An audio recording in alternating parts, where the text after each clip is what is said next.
Okay, I do believe we are back online. So welcome to the 4th Dungeonmans live stream. I'm joined here by Jim Shepard. He's not here in person, but he is in the chat as Dungeonmans. He's the one developing this game. And I've been writing music for it for almost a year now. The game itself will probably be out sometime next year, maybe March, April, May, in that vicinity, that ballpark. It got kickstarted. Thank you if you backed it. And what I've been doing with these live streams is showing how I create tracks for it from start to finish. So I'm not doing any post-production. I'm not doing anything behind the scenes otherwise. Like you're literally seeing these tracks come together from the beginning to the end. If you have any questions or anything, just feel free to type them in the chat. I'm watching it on my right monitor. Otherwise, first I'm going to play what I did last week. It's about a minute long, and then I'll say my thoughts about it, and I'll continue. And hopefully it'll be educational, inspiring, and all that fun stuff. So here we go.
Okay, so that's what we have so far. And this is the piece that's going to be played in the last dungeon of the game. So the idea is it's got to be somewhat tense. It's got to have a feeling of danger to it, but it's also got to be heroic. The hero is stronger, probably the strongest that they've been. In my experience, it's very hard to get to that point in the game. So it's got to have that, but it's also has to have the feeling that this is the most dangerous part of the game. So you can hear the progression goes from being a little ominous to kind of uplifting with the horns, and then I wanted it to get a little bit darker. So this is sort of like a very dark segment. One thing I want to do is in the bass, these strings are a little disconnected, and I want to basically tweak them so that they're more legato, flowing into one another. So I'm going to do it like this. That's okay. I'm hitting Q to simply normalize things. And then I might layer another melody instrument on top of these low strings to, again, make it a bit easier to hear this sort of low melody. Let's see, okay.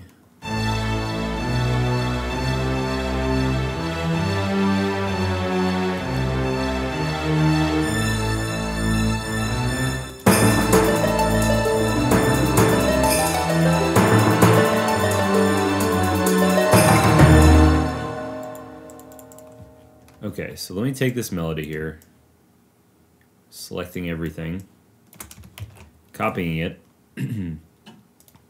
I want to put it on like a brass instrument, perhaps. I'm not sure exactly what. Maybe a trombone. Let's see how that sounds. I'm going to solo this.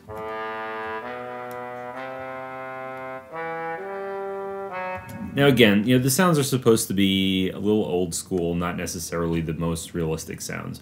But sometimes, even when something sounds especially bad out of context, it can sound good in context. I'm going to copy this over.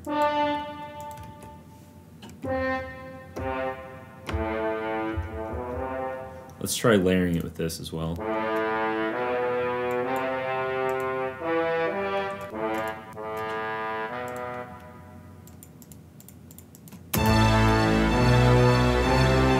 See, having the brass in there adds a little bit of an extra edge and bite. So let me play that back again.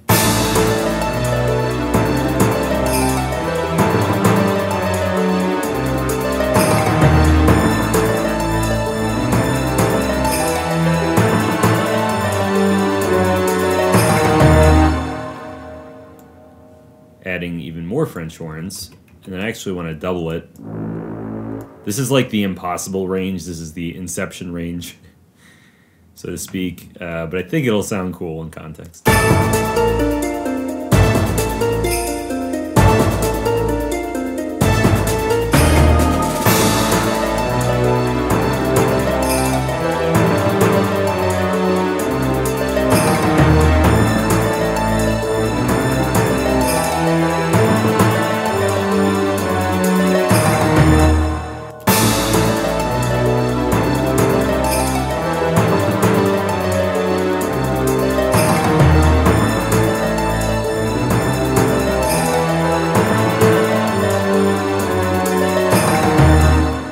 Okay, so that sounds a lot bigger than just having the strings there. I'm happy with that change. Also, I need to tweet this real quick, so I'm going to do that. And then we'll get back to it. Whoa. Okay, people already did, so I'm going to just retweet it. Thanks, Jim. All right. So this whole section, all the way from there to here, is dark. And I want to pick it up, maybe something a little neutral, like...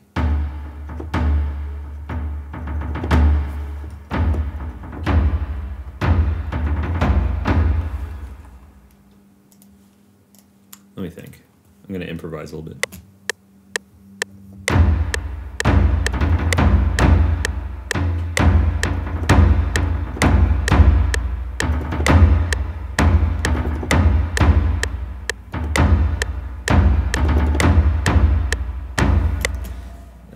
Let's see. Oops. I have to obviously quantize everything. My playing is not great, especially with a little bit of a delay.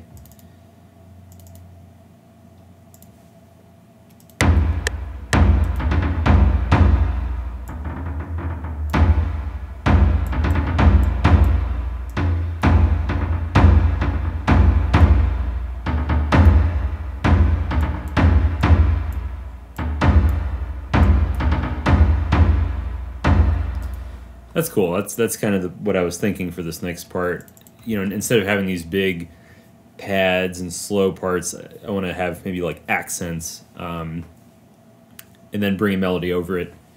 Maybe later. I don't remember what key we were in. That's A.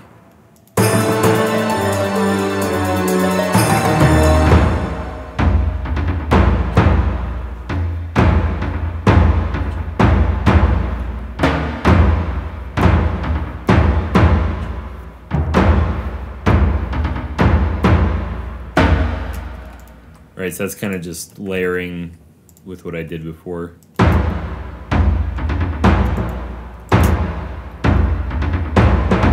Whoops.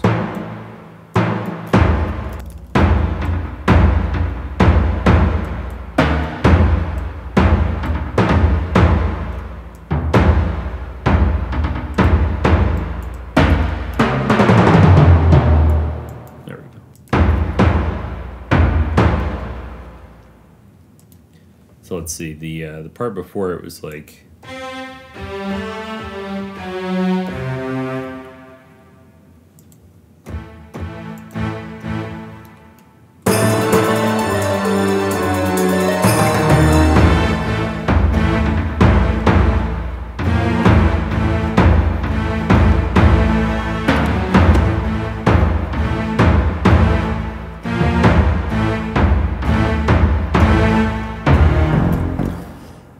Something like that.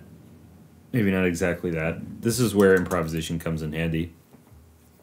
For those of you who are musicians yourselves, I'm not using any specific kind of theory here, so to speak. I'm not thinking like, okay, I'm on the 1 chord and I have to go to the flat 5 or what have you.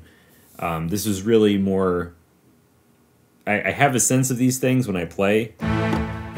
Like, I know that's a tritone, and I know kind of vaguely what that's going to sound like before I play it. But I find that it's often more helpful to just try the sounds as opposed to just thinking about them. So that way you can go through ideas more quickly rather than having to kind of hash it out in your head. So with that in mind, I think that kind of thing could be cool. Maybe like...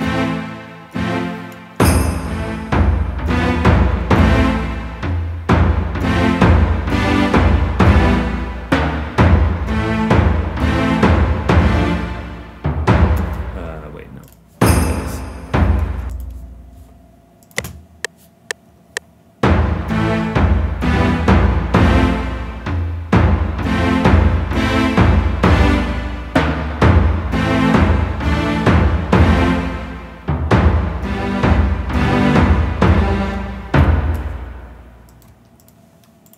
So this is hearkening back to the more heroic part earlier, while still being a little darker.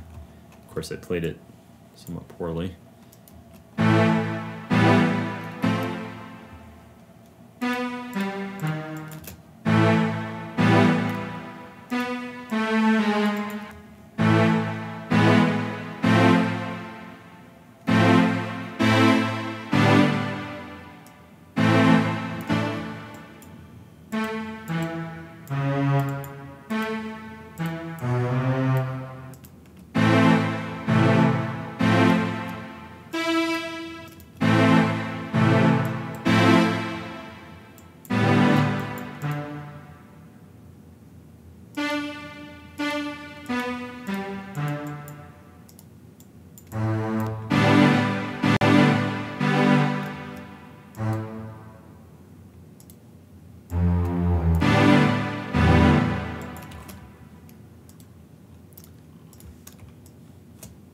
And I'm just at this point experimenting with layering.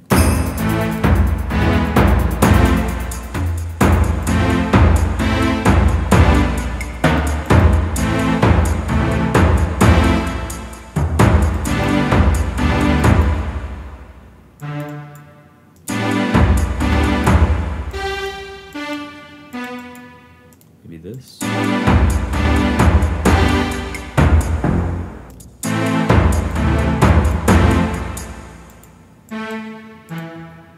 I'll return this to the way it was before.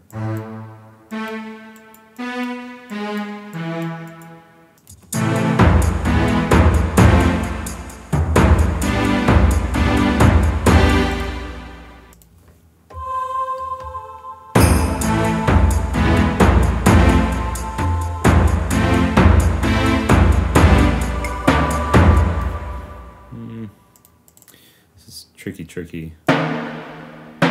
I'm also going to change that so it's not dissonant.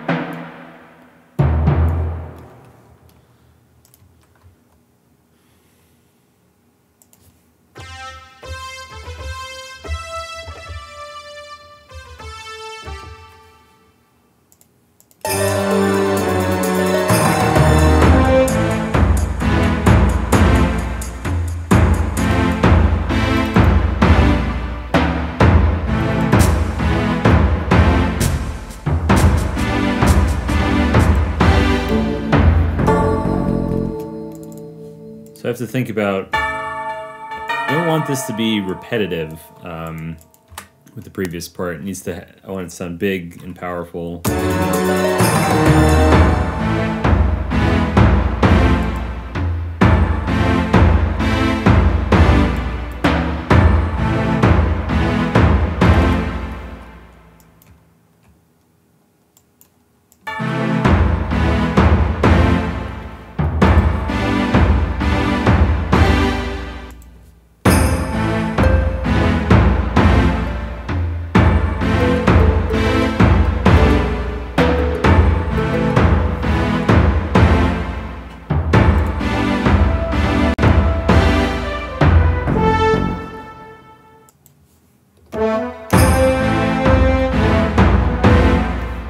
No, I think maybe more minimal works in this case, like not necessarily adding more elements. That's why I keep looping that. I'm thinking to myself, what if anything can be added to make this better? One thing is maybe some crashes.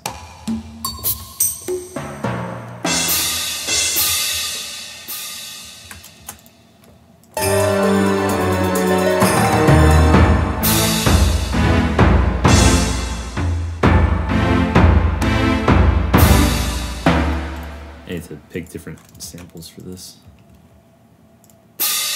Also, this is the wrong channel. That's the right channel.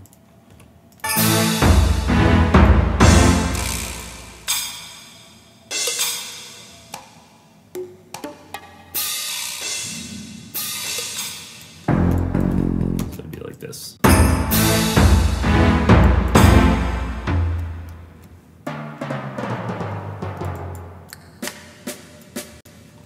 And then I can use that to roll into the next part. Kind of sets it up a little bit.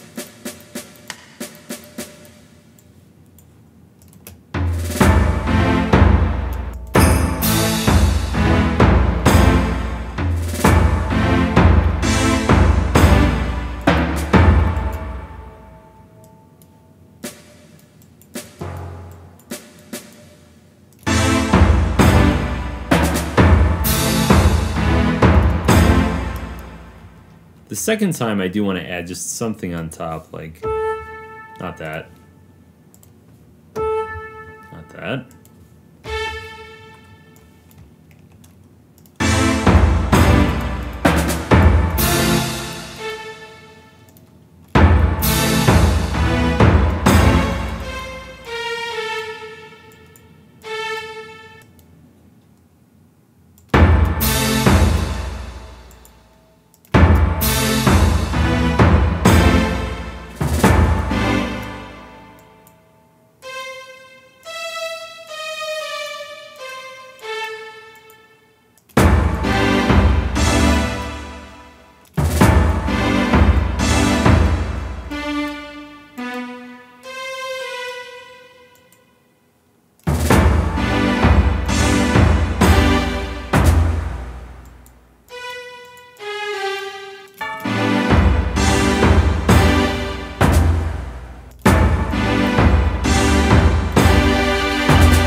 Yeah, I'll have these uploaded. Absolutely.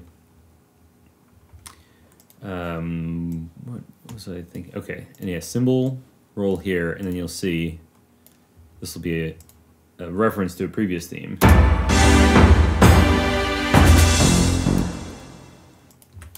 Let's see.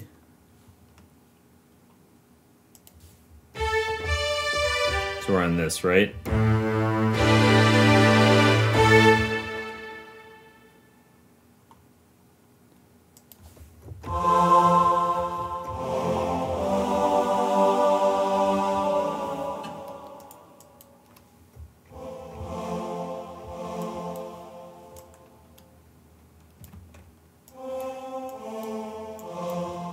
You'll see what I'm doing here.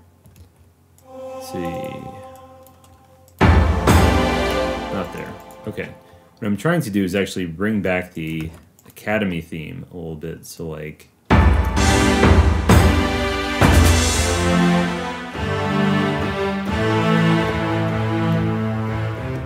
Oh, one of my keys is stuck. I forgot to mention that. So it'd be like...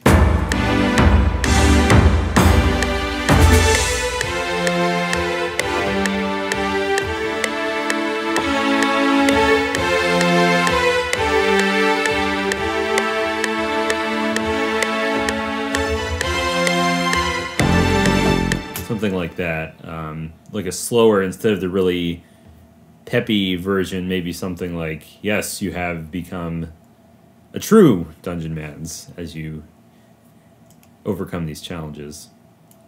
I have to think about how to do that in time.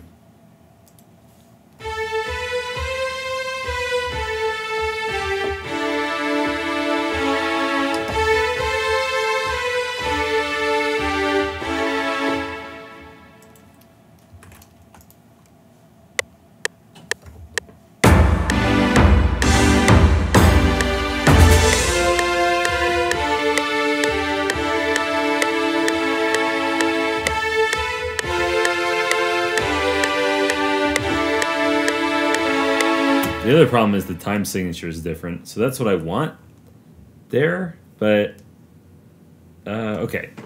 Let me think about that for a second. Maybe it would be easier to do the bass first. Time signature is going to change, so it needs to be like this. Okay. Da da da da da da da. Right, like that.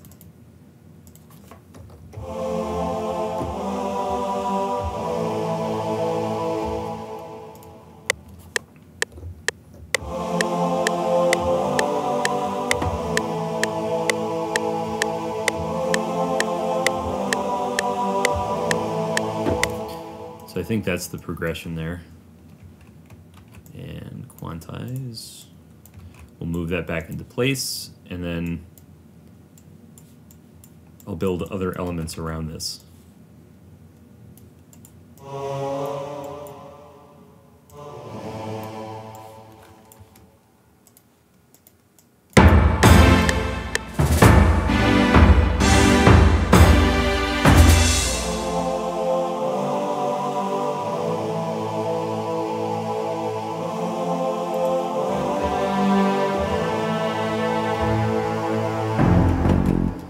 What I need is the right set of instruments to transition from this previous section.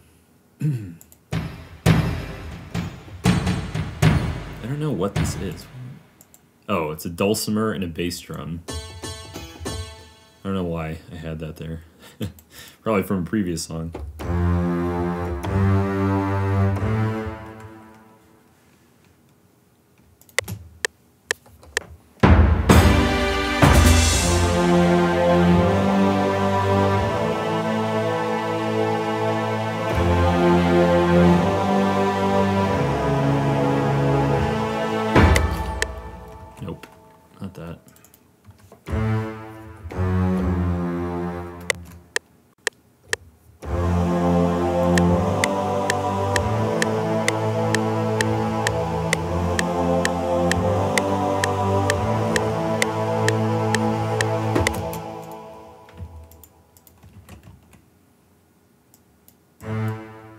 I'm not getting the low octave here, which is very important, I think, for this to sound even better. Yes, welcome to all the new viewers, and welcome to the previous viewers.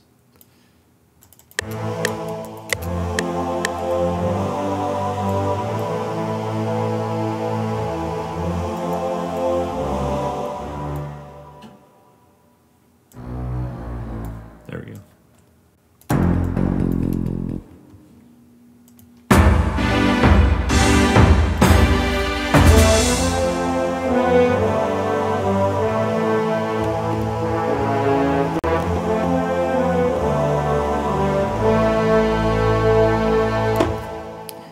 Tempo for this is weird. I have to think about this. The Academy theme is way faster. It's like...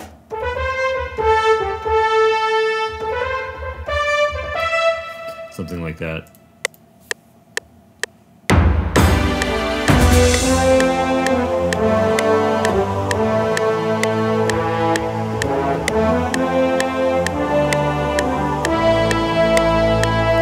Ah, damn it. This is hard. Okay. I might need to just sequence this because it's a little difficult to do the transition from 4/4 time signature to 3/4. I'll try it one more time. 3/4.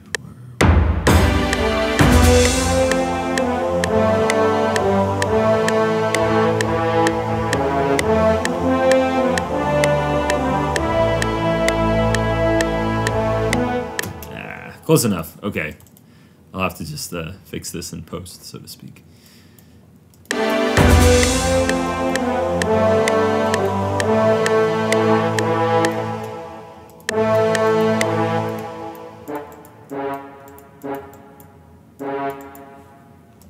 Oh, also, this is the wrong time signature as well in that pattern. That is not making life easy.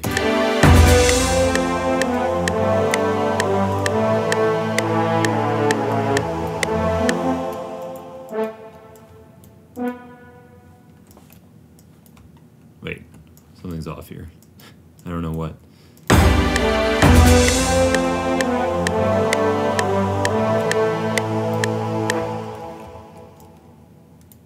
now it's aligned.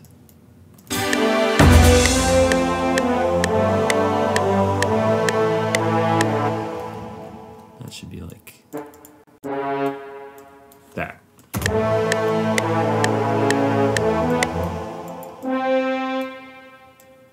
Da, da, da, da, da, da, like that.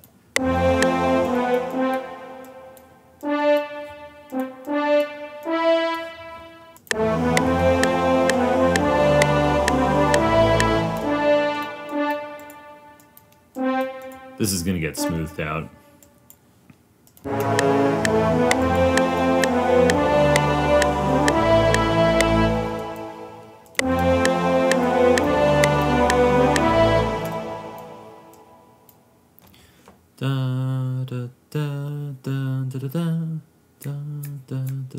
Yeah, that's right.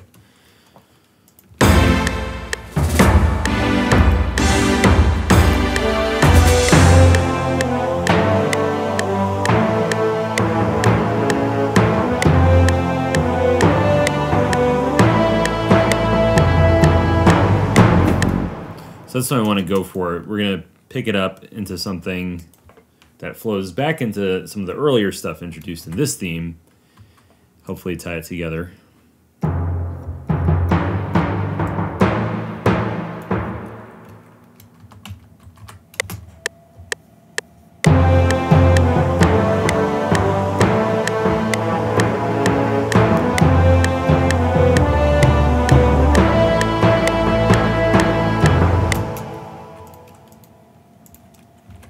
This is a syncopated rhythm, which I'm very bad at playing.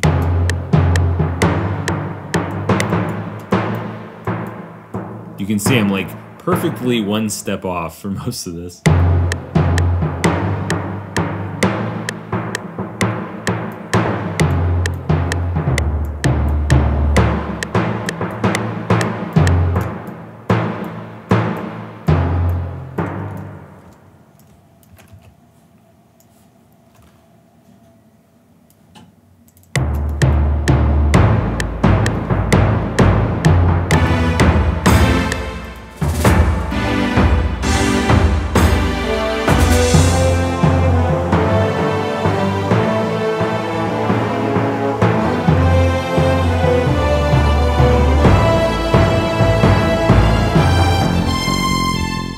You see what I'm going to do there, right?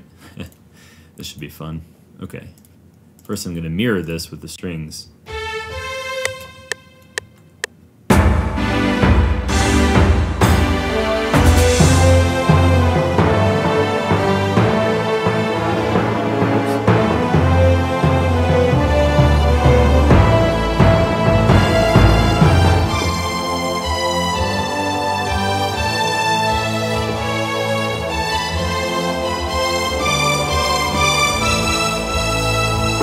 Something cool there, do some chord changes. Okay, but I just wanted to get down the basic idea.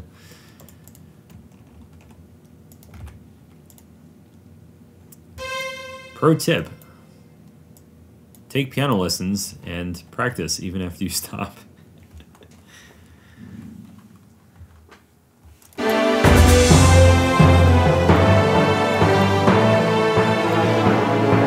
Oops.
dun dun dun dun dun dun dun, something like that.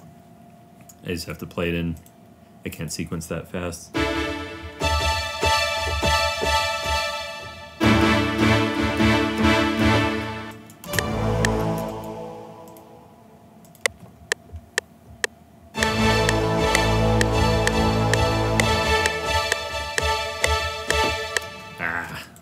Way off.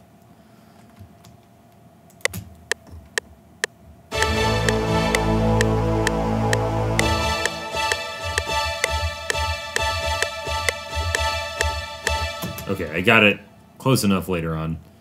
I just needed to get that idea down.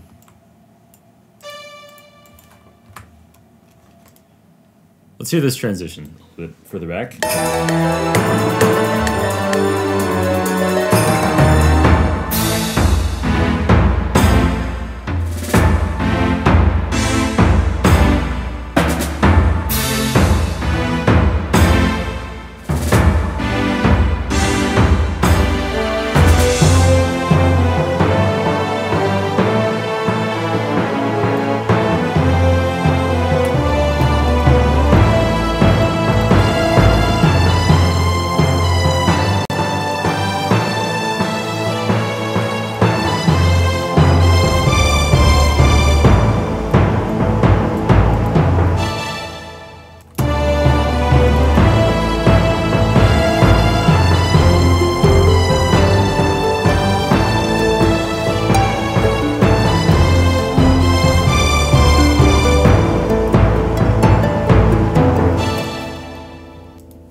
Fix that stuff.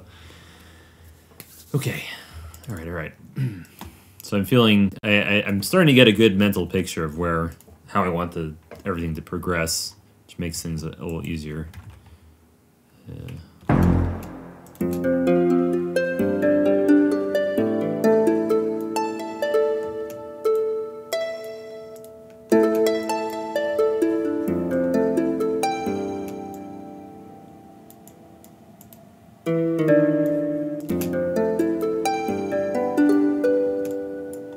Oh, my playing wasn't too bad here.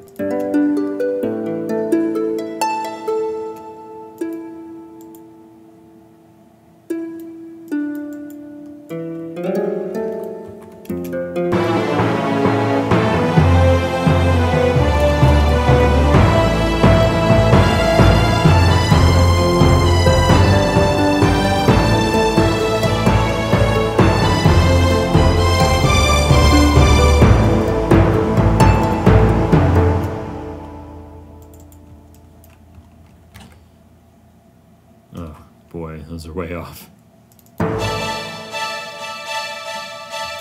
don't know why, I couldn't play that pattern. Can't explain it.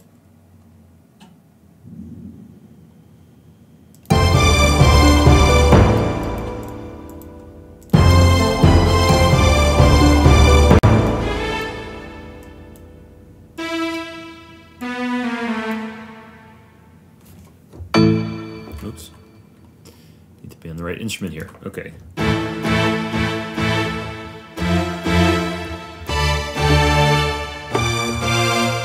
Oh, yeah. Okay, cool. I could tie back the first dungeon theme as well, which is also used in in the first battle theme of the game. So maybe by playing with that, I can get it even more exciting than it was before.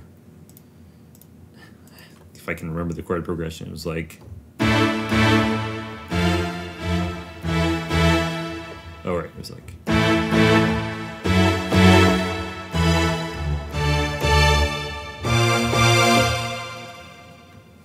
Oh god, I'm not going to be able to play that in real time, am I? Ugh. Sad Vader. Yeah, good point. I'm going to change the percussion around a little bit there. I'm going to sketch ahead a little bit more first, then go back and tweak that section. That's a good idea to make those timpani a little bit smaller.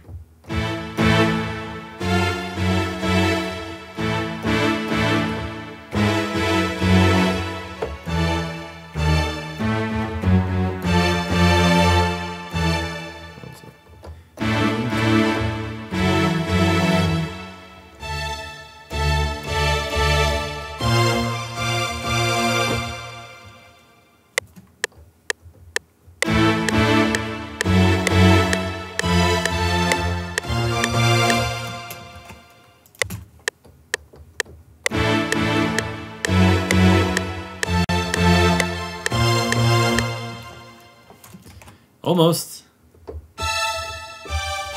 What is it? Okay, one more time. It's...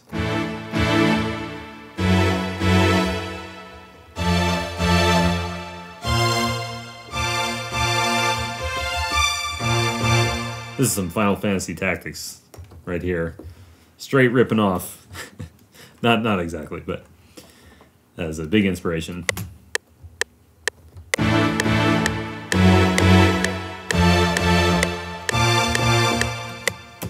Okay, I just wanted to get that down because it sounded cool. I didn't mean to play it before. Now I'm going to go back and tweak some of this stuff.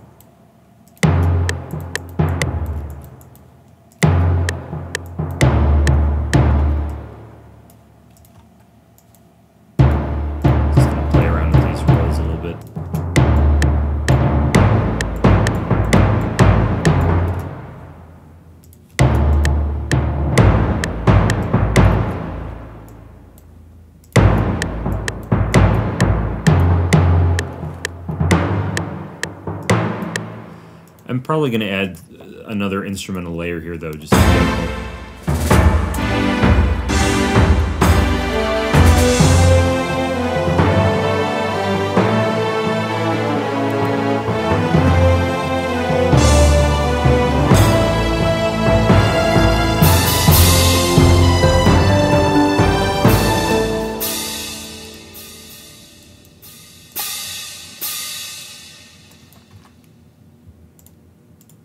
I don't know what pattern I'm working in half the time.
Adding a few orchestral chimes here, also known as church bells.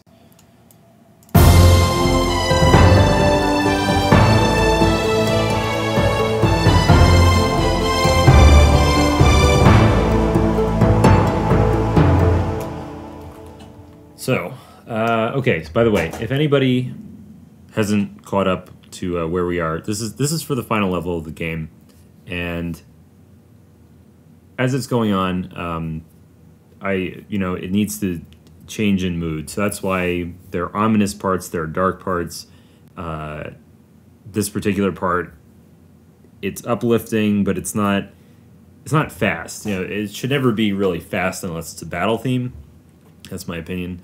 We do have battle themes in the game for boss fights. There's going to be one for the final boss, and there's going to be one, or there are 3 so far for different overworld battles, and 2 of them I'm going to be expanding.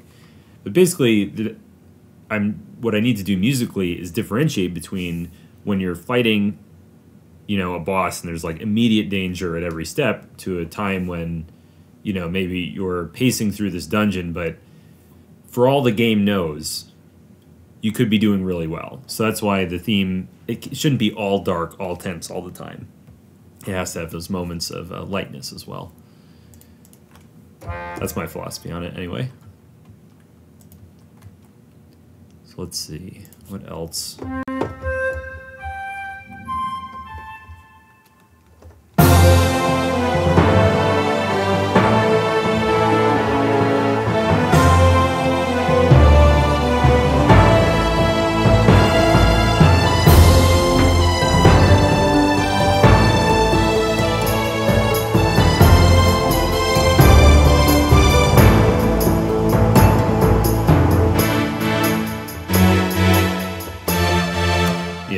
Some tambourine. We'll see if it fits in.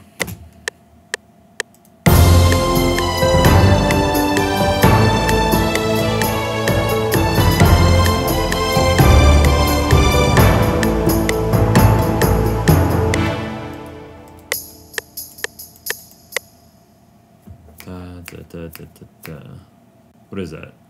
Triplets? No, it's not a triplet. I had to think about it. Half beat.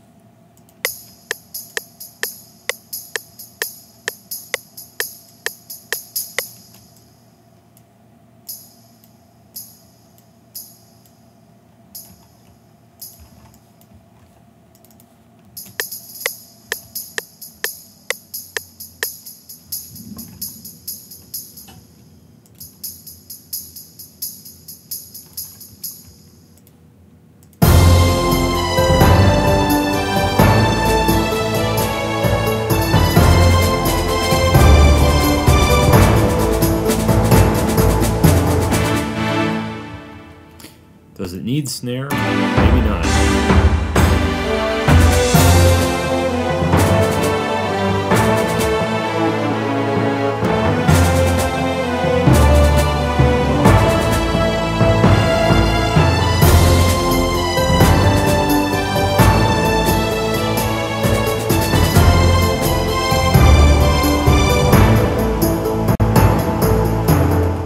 Oh, you know what? Let me add in these very important string parts, because otherwise it's just cutting out.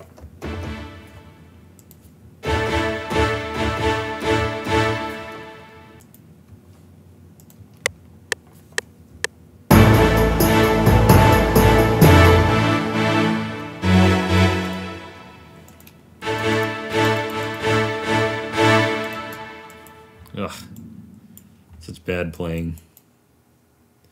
Dun dun dun dun dun dun dun. That's the emphasis.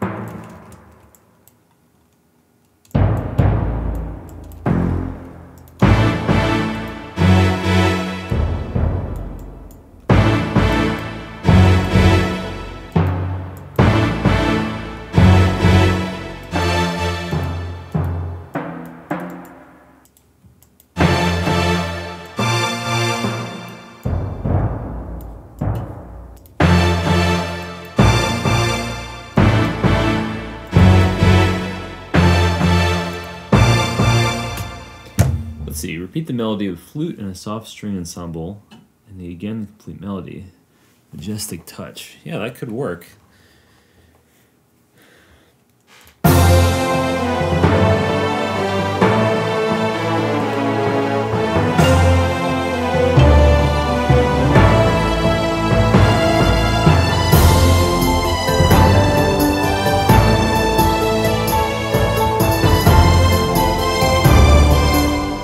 I just want to see if there's anything I can add, like a counter melody, a woodwind maybe, something like that.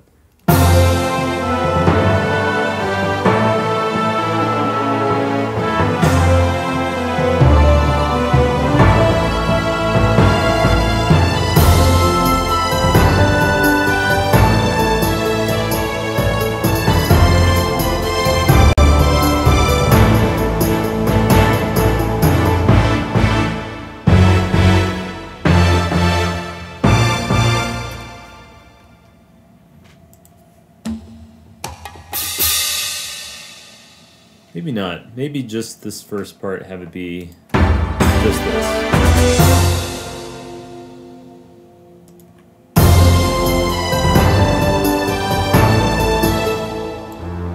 Oh, but you know what though? The bass could be deeper.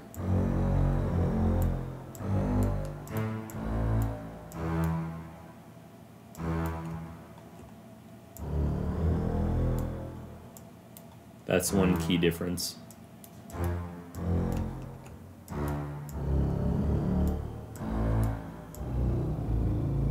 That's impossibly low, but whatever. It's MIDI.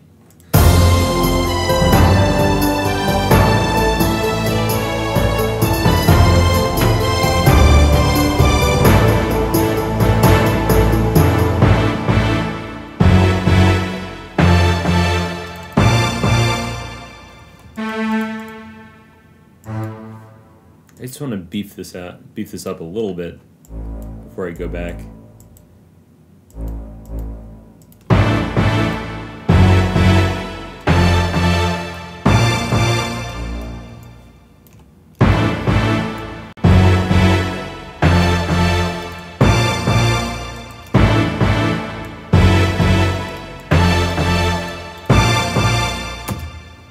Cool. Okay, so the question is, repeat this melody or don't. Also, I want to see if I can bring back this.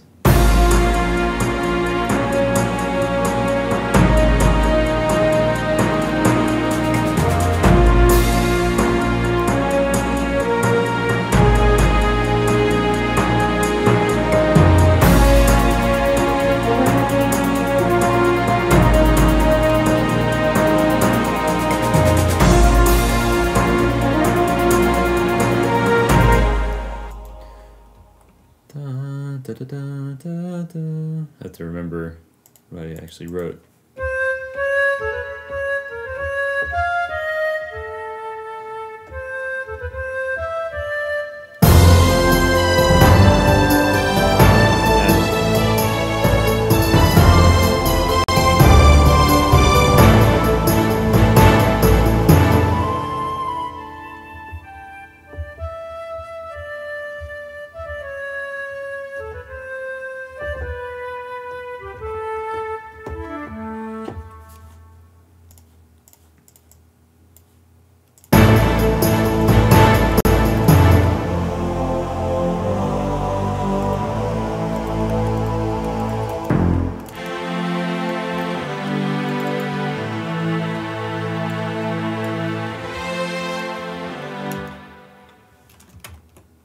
Maybe even having the chord progression change there, like just have it, like, you know.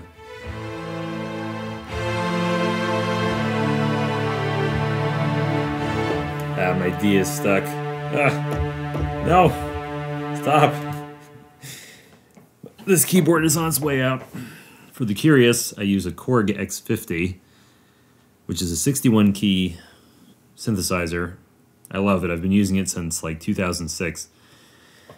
But I got it used in 2006, so it's kind of on the way out. Watch, I'm going to just tap the D. It didn't do anything. I'm going to tap it again. Didn't do anything. It's like, now it's just dead. One more time. Yep, it died. Okay. You saw it here first. The D died.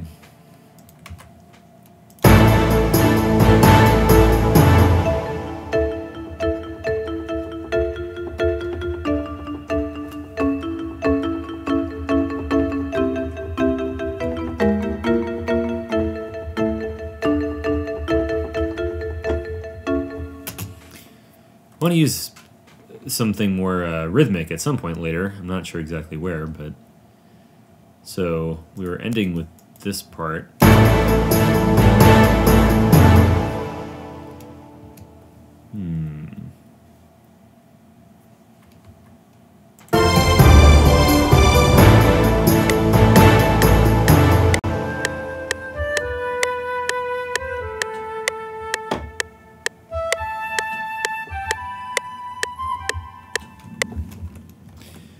I don't know. Let me come back to that. Let me come back to that thought. For now, I want to do this next thing here. Whoa, sorry. Love sleigh bells.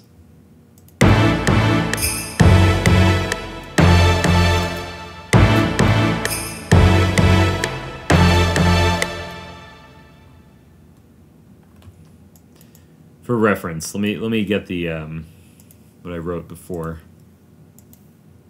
Let's take a listen to it. There's a lot of music. Most of these are works in progress that were later completed. Dungeon 1 entrance. Okay. That's what I was looking for. And then also for reference, let's check out the first battle theme. Overworld Battle LP. Yeah. All right, first this.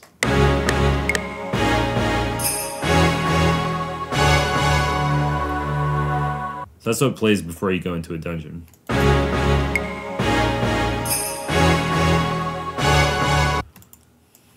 then check this out at the end of the battle theme.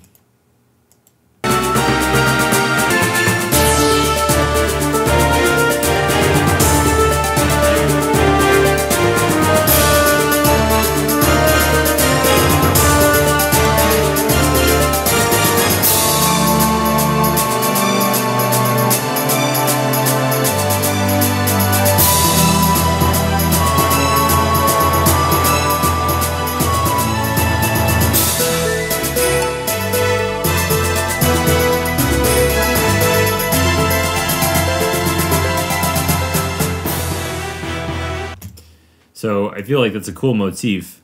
That's what I'm kind of trying to reproduce here, working into the theme, because the players heard it a few times.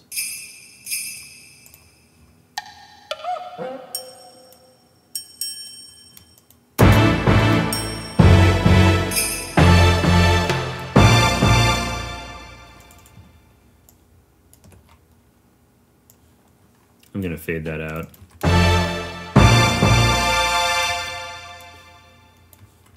In fact, let me do that now.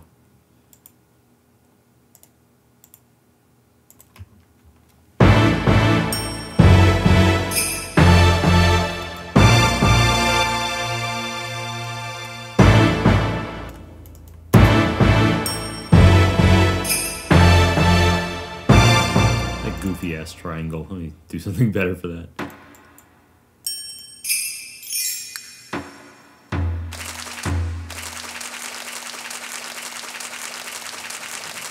Can I just have this running like for the entire soundtrack, Jim? Just this one? Why is that even in there?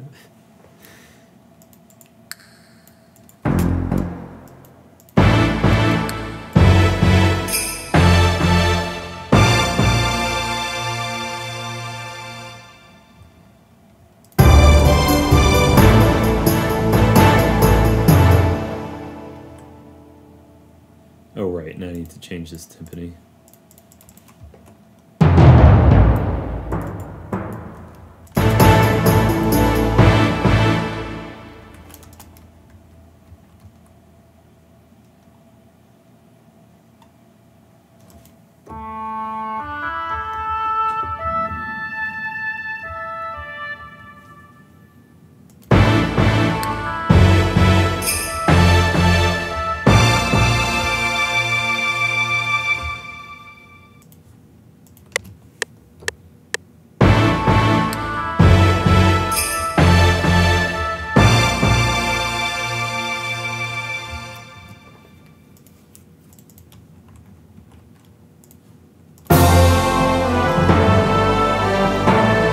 Oh, look at that. I didn't even mean to put that there, but it actually sounds kind of cool. I don't know if I'll keep it, though, over here.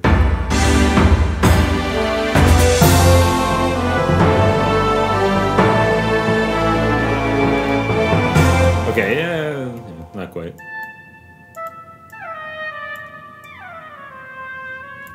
And maybe I'll do it the second time around.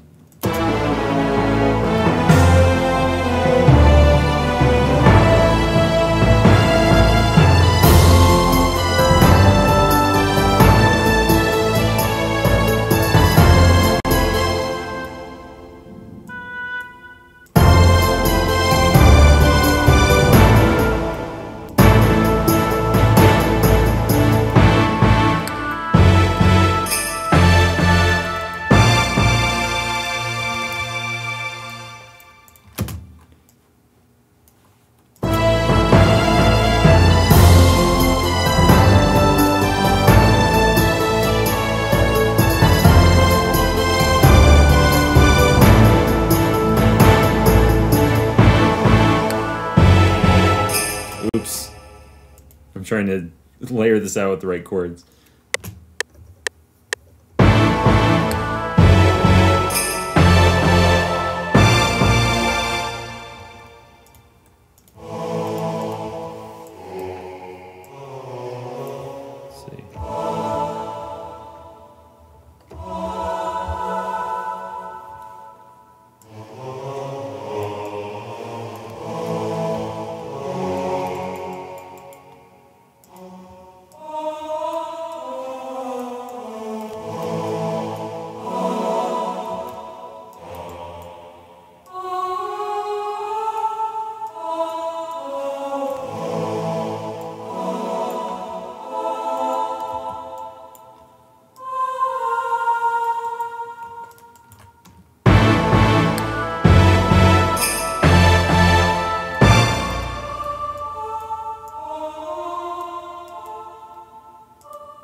That needs a fade as well. Where is my volume clip for the... I don't have one. Okay. Automation can really help with making these things sound more expressive. And so I'm going to create one for this clip. Create automation clip. It's going to follow a similar pattern as the strings.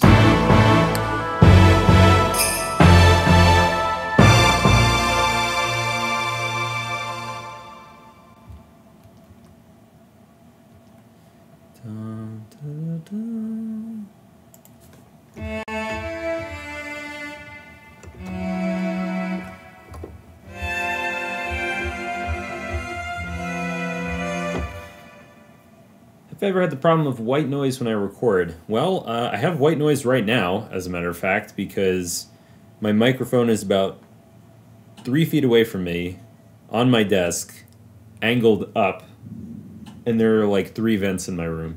So to some extent, white noise is environmental, and you can reduce it by having the mic closer to you. The room next door, which is not where my computer is, unfortunately, is more or less soundproofed. So I don't usually have any problems with noise there because the mic can be close and there's no vent or anything like that, which also means you can asphyxiate if you're not careful. That's always fun, right? But other than that, just getting a mic that's like, you know, $80 to $90, that's about the sweet spot for a decent mic. That can really help.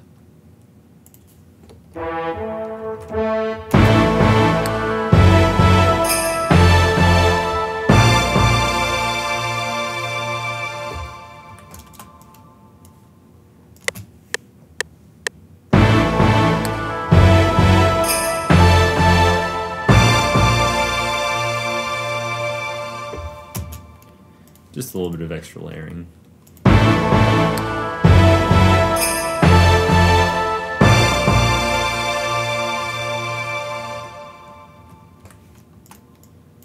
And then I actually want to have a harp following this, and the harp's going to kind of come back down, and I can introduce a new element right after, like...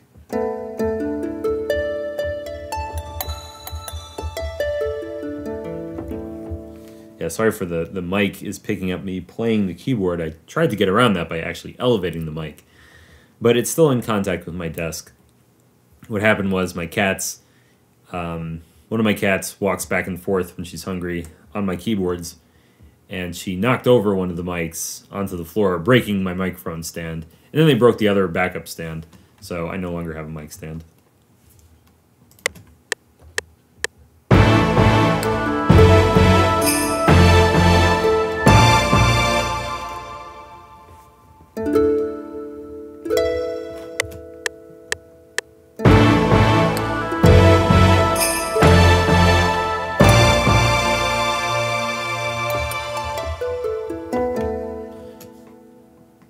Approximately that. Yeah, it would be cool to have another camera, actually. I could maybe set that up on Twitch, but I have to look into doing the streaming from FL at the same time, which is a little difficult. Let's hear this. Okay.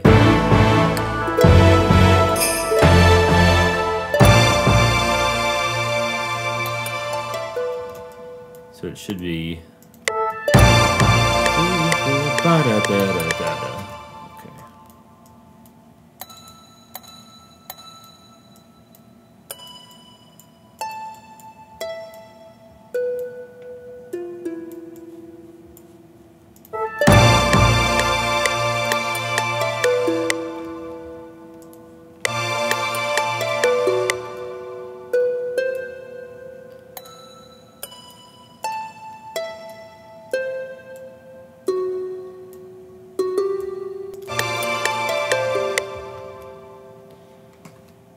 Okay, we're at a good point here. I'm going to finish this today. I have about a minute more I want to write. So how am I going to tie this back into something a little bit darker, you know?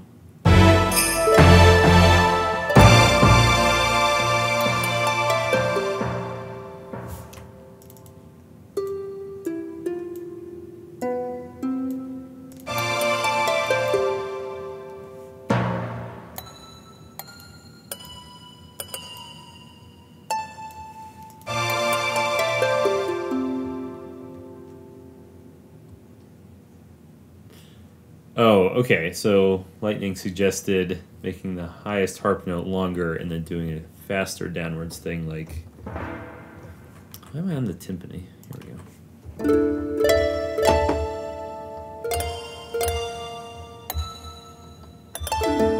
Like a... Something like that. Okay, yeah, I could potentially do that. What I'm trying to think about is what does that lead into? So I can tweak that transition.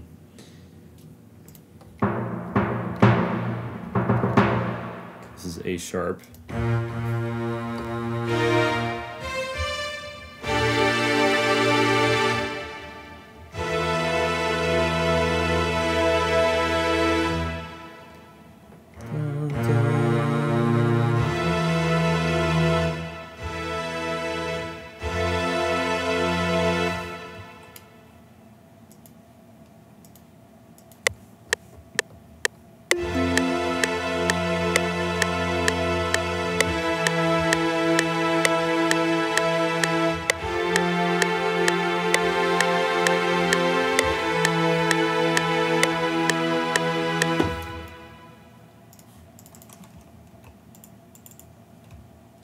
This is going to be automated as well for expression.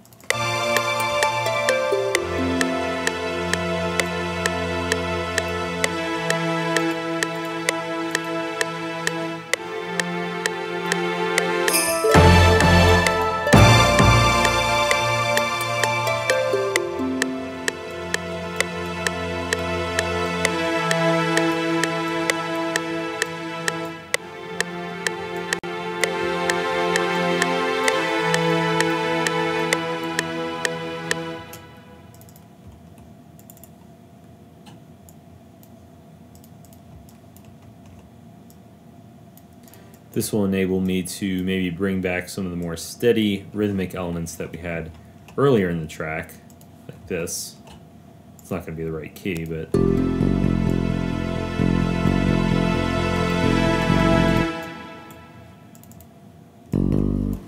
yeah, that might work.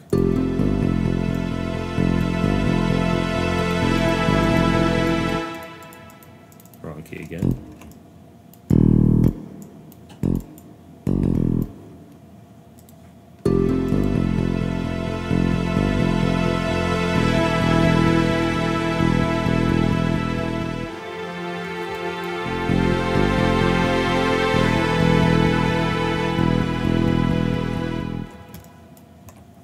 Mic louder. Okay. How's this?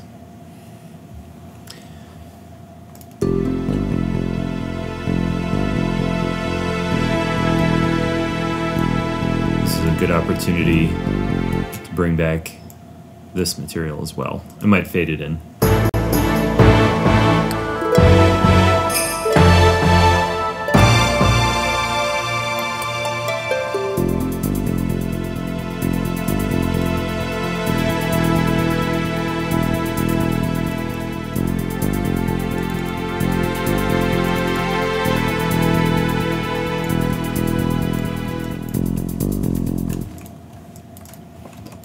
these strings ought to be in another pattern, so I can manipulate them separately.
Just a little bit of choir on top.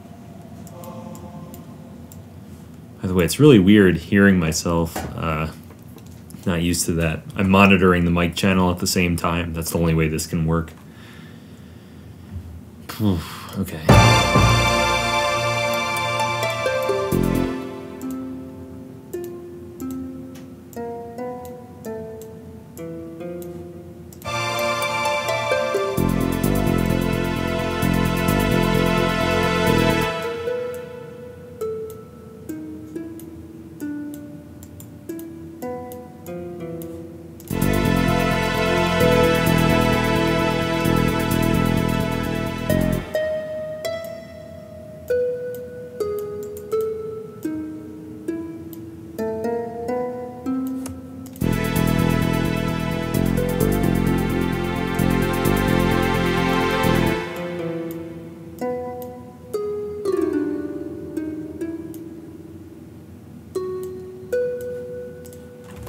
Oops. How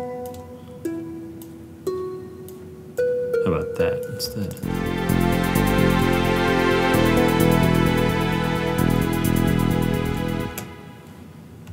I gotta save my work. Jeez, I lose everything. Yes, I'm using FL Studio 10. And what I'm doing is hitting F4, jumps to the next unused pattern. And I just hit enter because I never name anything. And then if I want to make it unique, I can just click in the upper left and do make unique. By the way, I'm going to restart the audio stream real quick just to make sure it's maintaining some level of visual sync. Okay, and we're back.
That choir gets way too loud. I'm going to fix that bit first.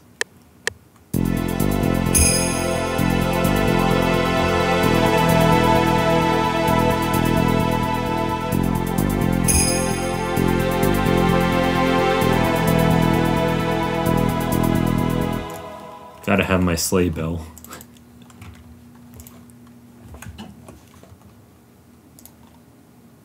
You know, I think it's the choir is linked to the strings automation. I don't know why I did that. Rather than try to fix it, I'm just gonna duplicate the choir channel and do a separate clip. This is the lazy man's way.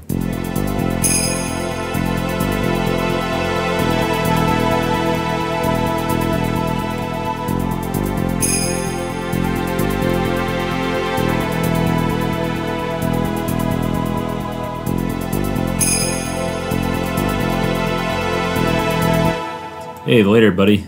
Thanks for joining us.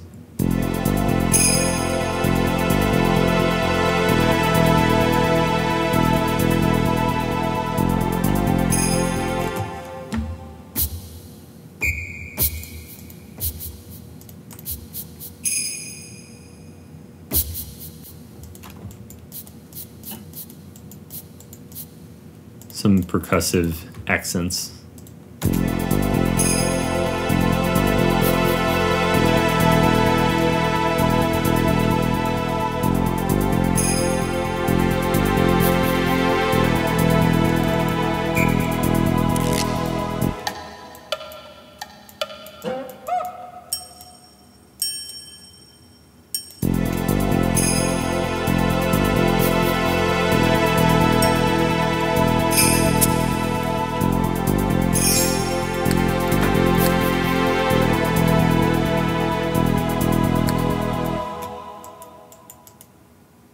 Just a little wood block.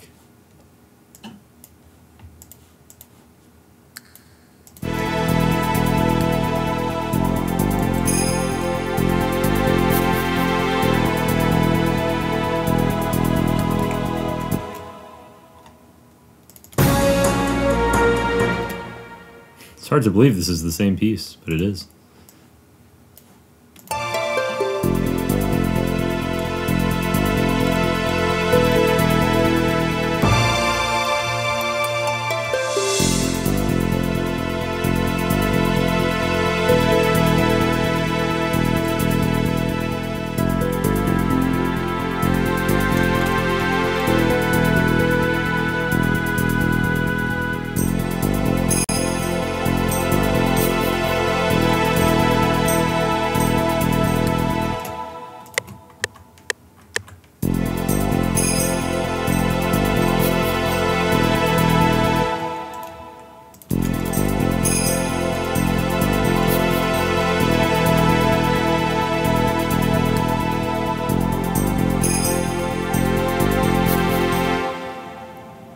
Yeah, wow, I've been looking at the chat in the corner of my eye. Thank you if you got up early, stayed up late. I appreciate it. And hopefully you're enjoying it. I'm going to go back and I'm going to play everything, put it all in context soon. I'm just fleshing out this part, you know, a little bit of extra tension.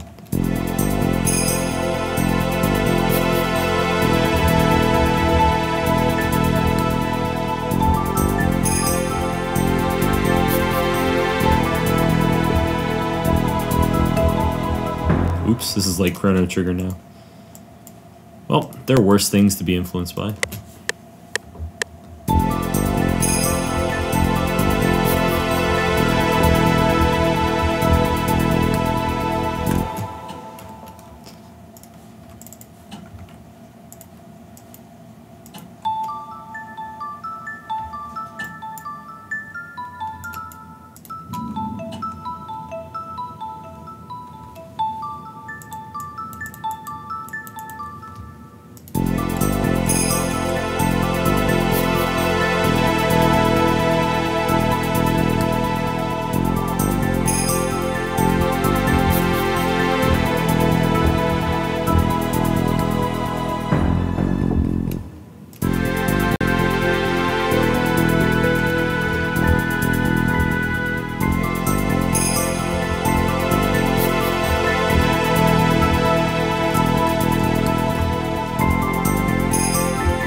I have been saving. I'm going to continue saving.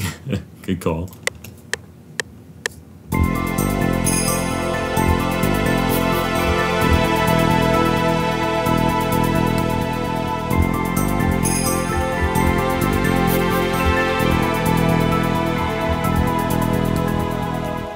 Ah, not that. Don't need that.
These samples are mostly Fluid R3.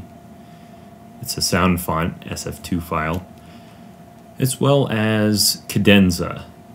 I'm also using HyperCanvas for a lot of the percussion. So the idea is to build up sounds very similar to those that would have been used in the mid-90s to late 90s.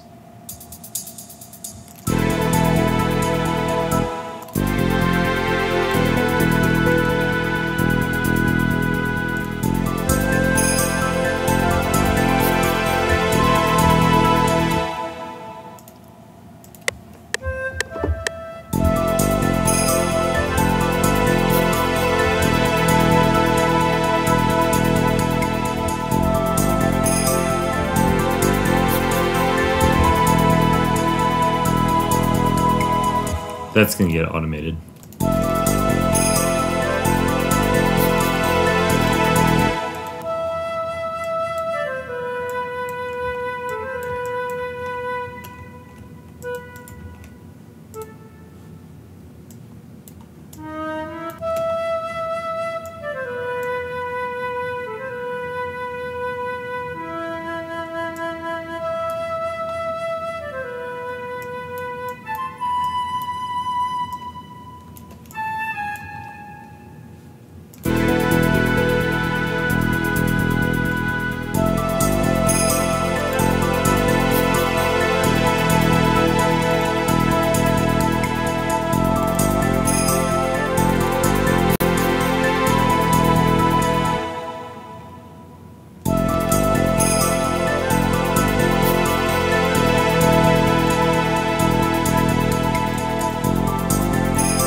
Question. For someone with absolutely no knowledge of music theory, who's been signed as the music sound guy for a small school project, what programs to use, tutorials, etc. I guess it depends on whether you're Mac or PC. If you're on a Mac, you can use GarageBand, which is actually surprisingly good. If you're on a PC, well, FL Studio is what I'm using, and it's certainly a great program. I did a tutorial course for it, actually, and if you have, I don't know, it's like $20 and an hour and a half to spare, I actually go through sort of lesson by lesson and show exactly how to do certain things, like everything from writing and recording to editing audio and MIDI and so forth. But that's not to say that FL is the only program out there. There's also Reason, which is worth looking into. Reason kind of comes with everything you need to get started. So those would be two places to start. MacProVideo.com actually has a whole lot of excellent tutorials, not just for FL, but also for other programs. So it might be a good place to start.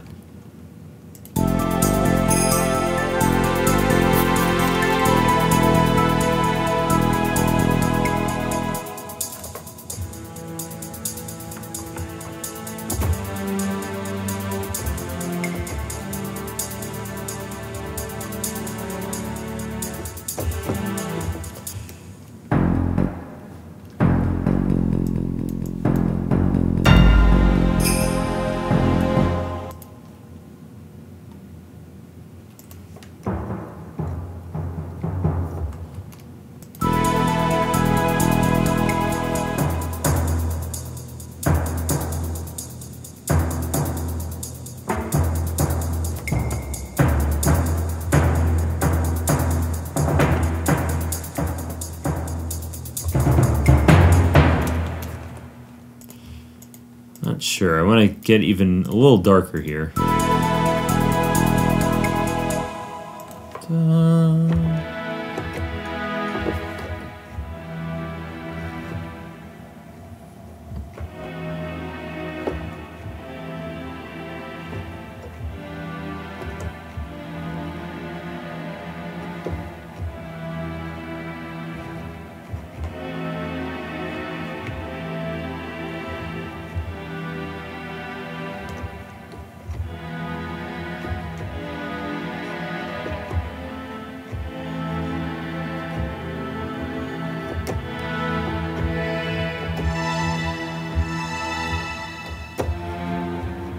whatever I do, it has to end right there for when the piece loops.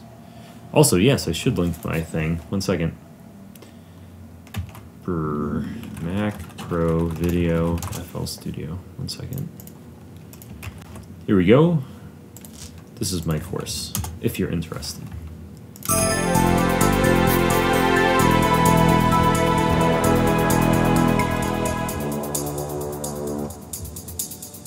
Oh, right, my stupid key is broken.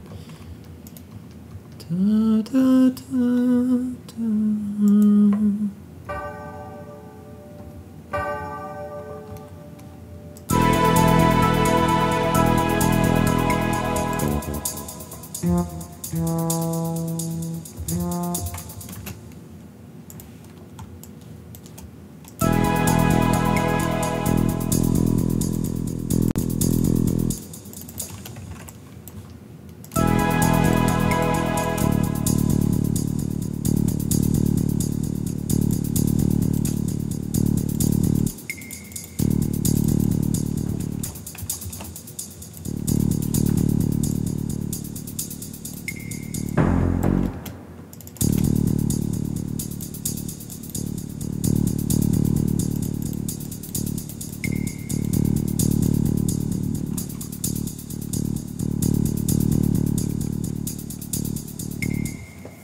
I do have a second monitor set up to answer that question. Usually the second monitor, right now I'm using it to view the chat. Usually it's for the piano roll as well as the mixer. So that way on the left I can kind of see the arrangement and I can edit sounds, and on the right side is where I do a lot of the, basically the sequencing. So that makes it a little easier for me to see both things at a glance.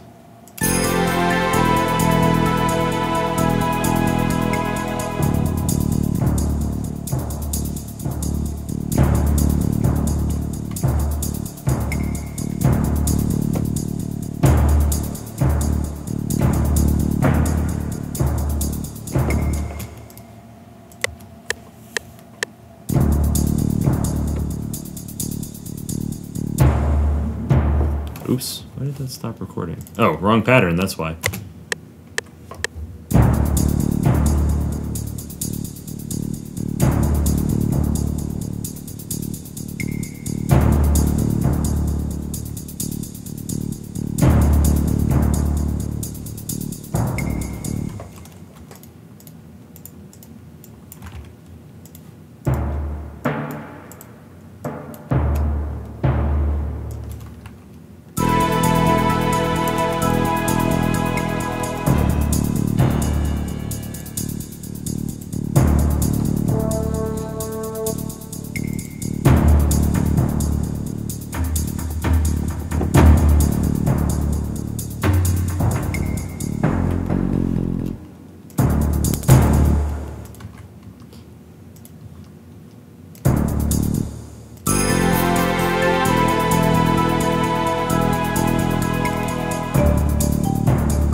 That last timpani hit is wrong.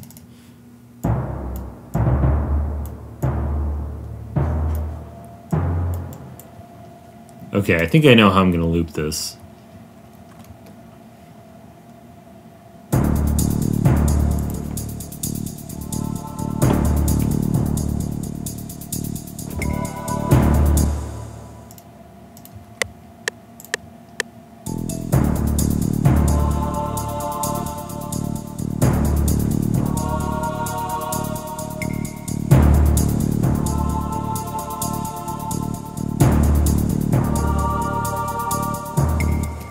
Not those exact chords. Let's see.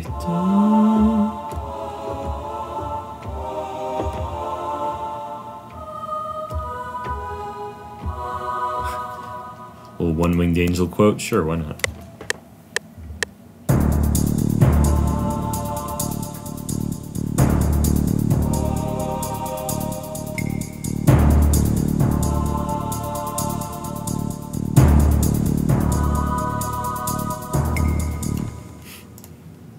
What can I say? I really like One Winged Angel. But then again, who doesn't, right? One of the best video game pieces ever written.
Getting close.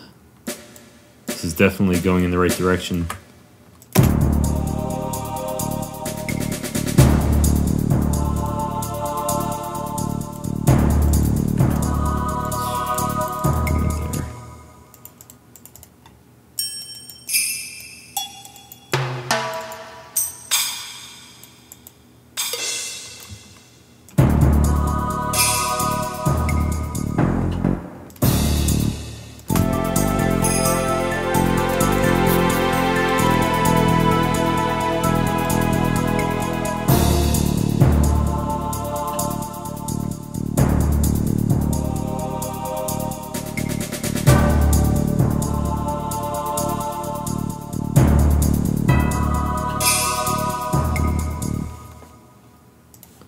I don't need that crash, that's extraneous.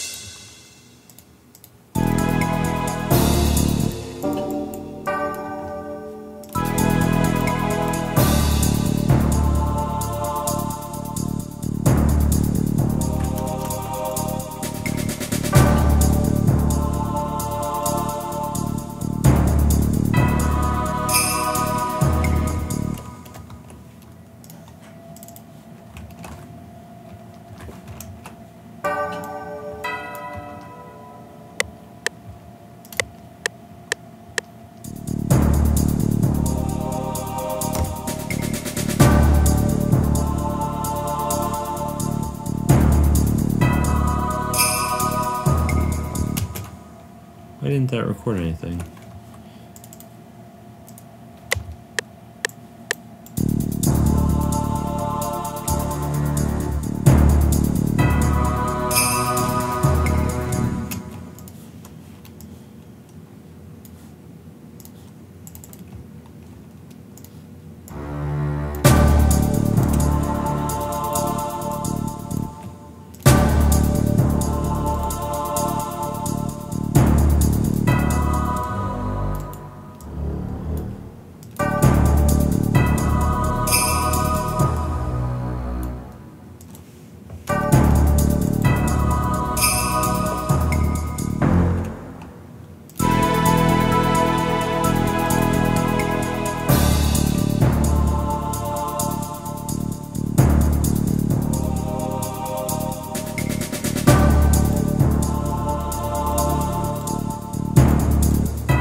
Now some final chords to finish everything off, like...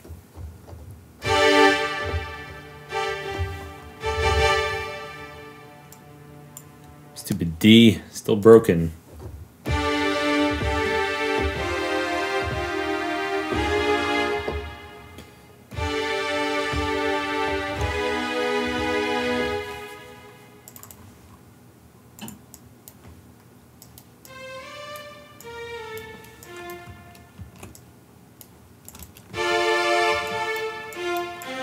I'm just going to sequence this.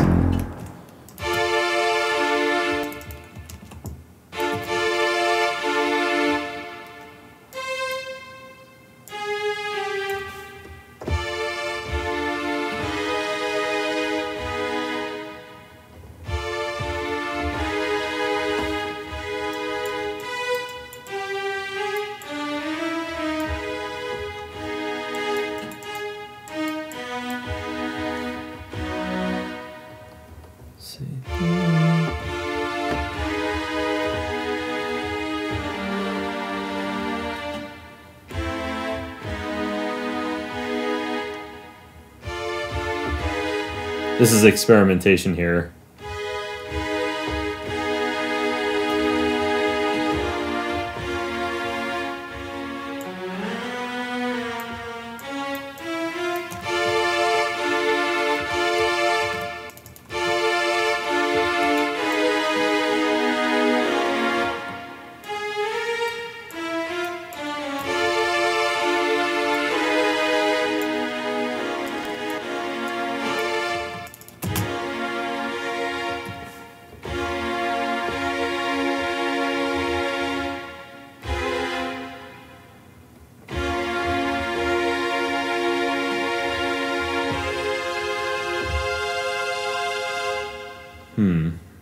I'm very close to the progression I want.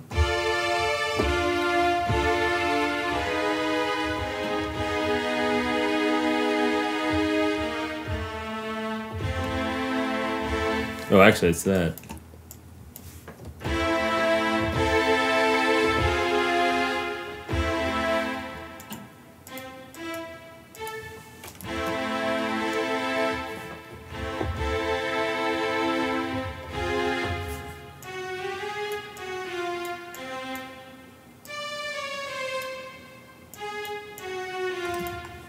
Alright, this is going to sound a little out of context, but...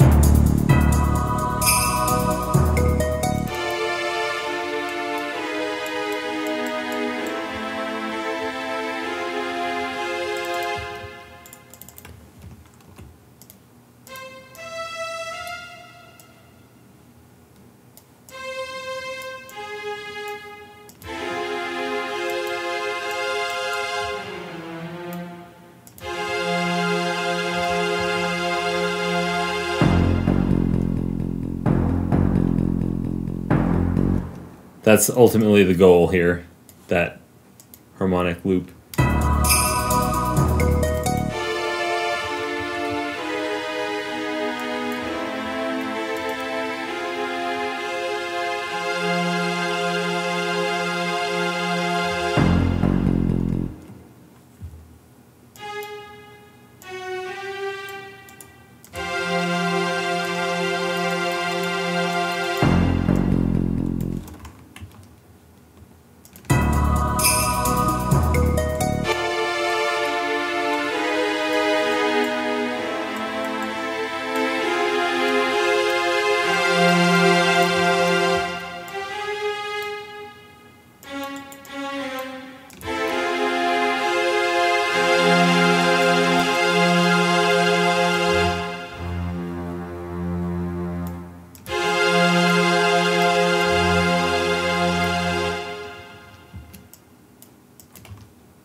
Once I smooth this out, it's going to sound good. Trust me.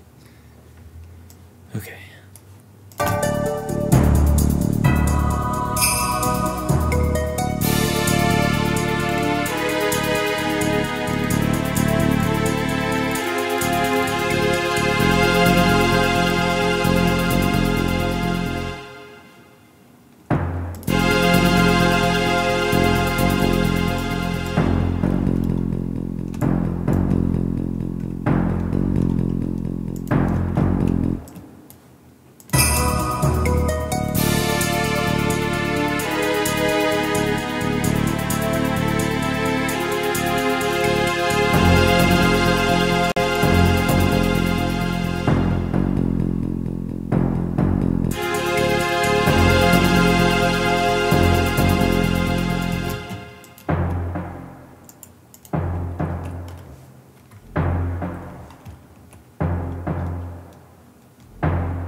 Well, usually I don't, with the exception of this, I'm actually feeling very inspired. You can see I have a somewhat clear idea in mind. Frequently, I don't, and it can take weeks, months. I guess lately I've been trying to focus more, and by doing so, getting a good 2 to 3 hours in every time I sit down, that can actually help. You know, rather than just stopping every time I hit an obstacle, it forces me to be creative and keep moving. So lately, I've been doing stuff in like 8 to 10 hours or less. That's something with some production. But certainly that's taken a lot of practice to get to that point.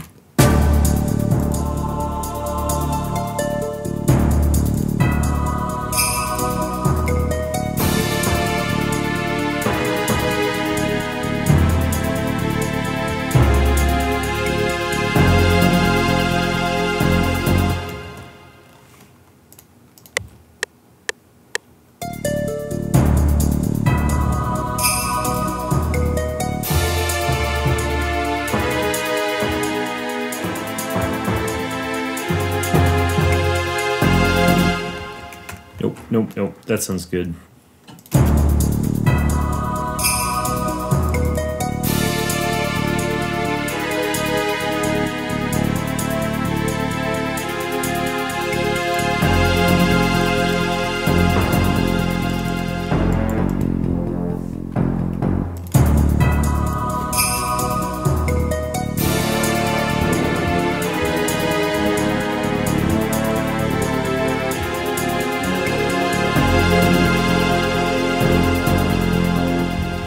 Those notes were almost completely wrong.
Just trying to get some choir automation, that's all.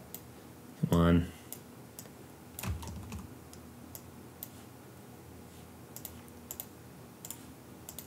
This will make sense in a minute.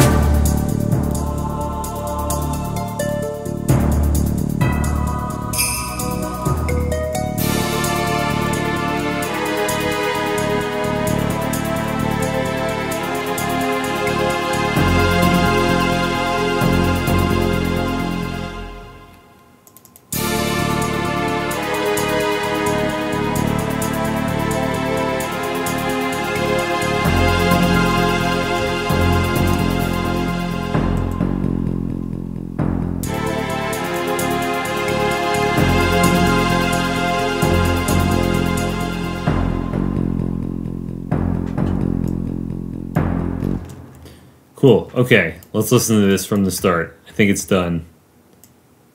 Nice big fat project.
Okay, just wanted you to hear that loop.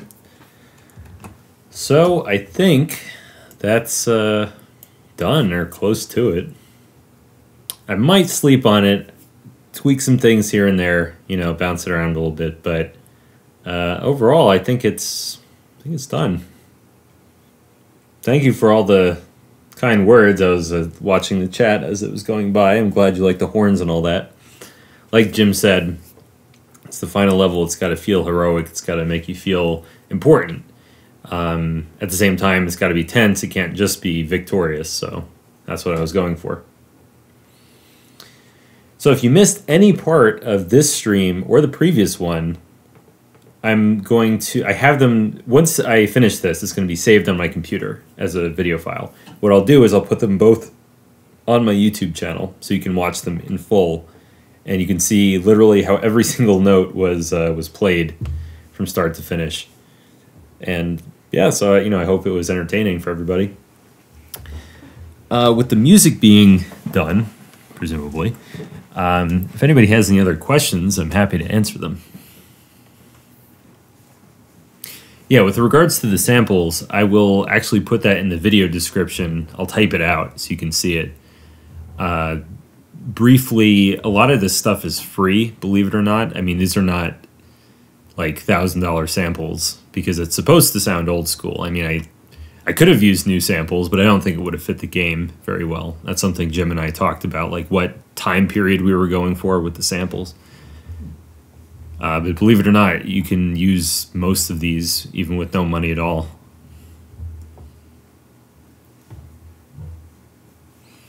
And then somebody had asked how to get the automation up. All I'm doing there, it's very simple actually. I right-click on a volume knob and I hit Create Automation Clip.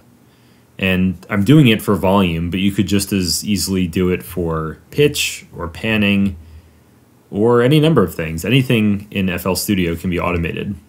Any parameter, including plugins. So if you have a plugin, let's say that has a filter, you can automate the filter. And for the most part, I use that to create these, swells in volume in the different parts. And sometimes, like up here, how it seems like it's silent and then it jumps up. That's because I faded out the strings here and then I brought them back up here. So it's a way of like turning on and off certain parts. There's a question about what about Impact Soundworks? I am Impact Soundworks.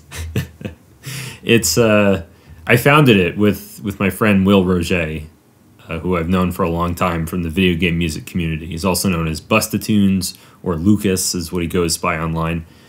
And we started it together in 2008. Technically, he had started it a little bit before, but then sort of since then, I do basically everything day to day. I'm currently I guess you could call the director, and then I design a lot of the sounds. I do the marketing, I do the website stuff. So that's sort of like what I do when I'm not doing music.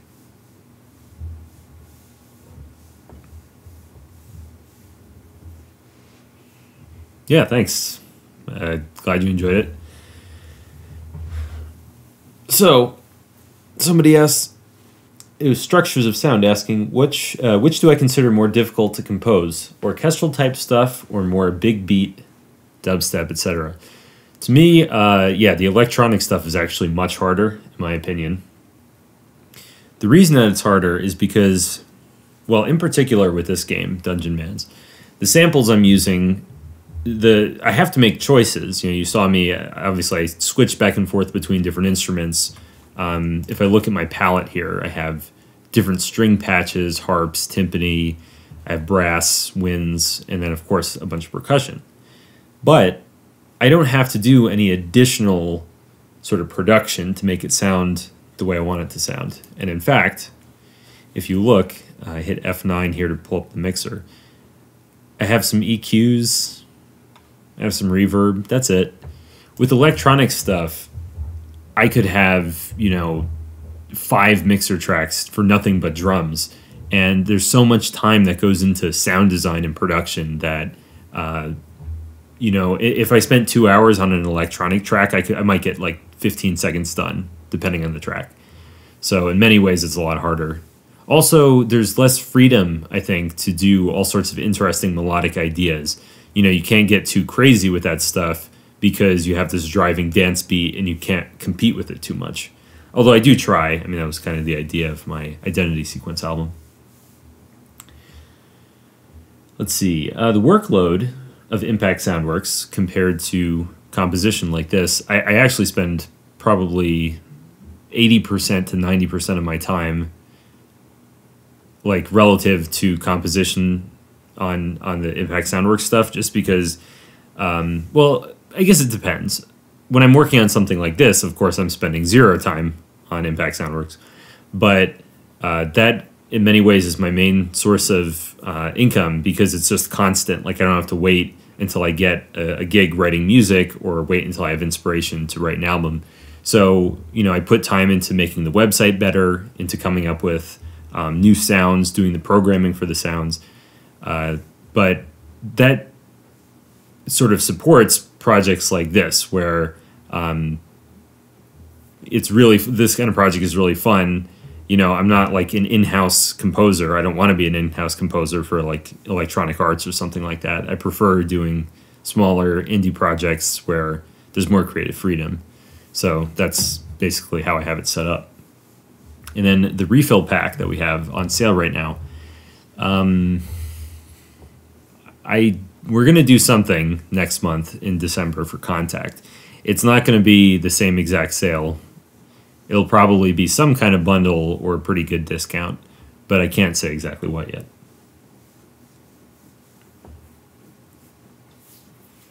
Rational One. Well, yeah, thank you for coming. I'm glad you got something out of it. I also have other live streams on my channel from, I think I have 2 or 3 other live streams. I did another one for Dungeonmans, and then I did, I think, one for another game soundtrack I did like back in 2012. So if you're interested, you can go back on my channel, youtube.com/ZorkonST, and you can check that stuff out.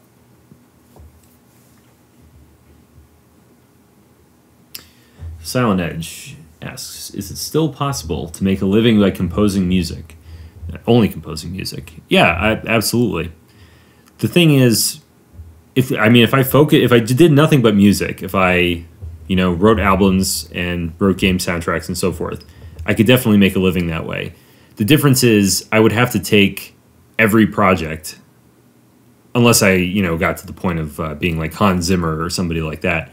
I would have to take, you know, a lot of stuff and really fill up my plate, and I wouldn't have as much time to do the projects I really want to do.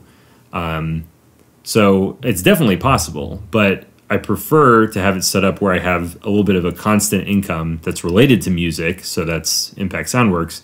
You know, I still get to do creative sound stuff with that, and then that actually frees up time to focus on only the projects I really want to do. So like albums, like Identity Sequence that took years to do, and then projects like Dungeonmans, where it's a lot of work, but it's really fun work, and that's what I, you know, actually want to be doing. Let's see, Adam, do you save an FL project with all your tracks from multiple tracks beforehand, and do I find that it helps writing? For this particular project, and for many game projects, yes, I have a template.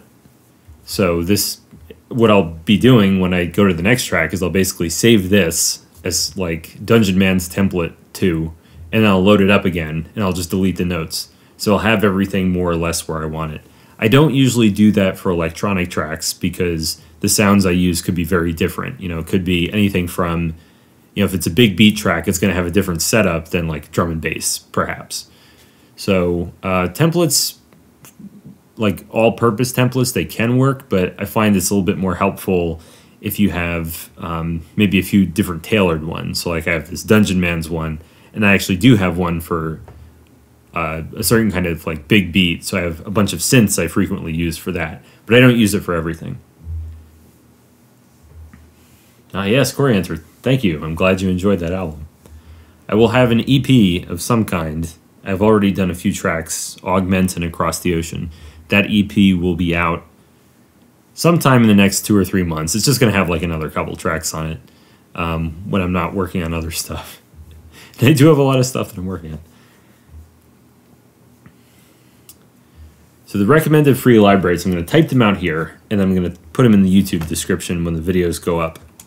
So you want Fluid R3, Cadenza Strings. These are sound fonts. Here's my YouTube channel, by the way. Now, the thing with what I just linked, those sound fonts, those are all emulations of or recordings from the Roland SC88, which is an old synthesizer.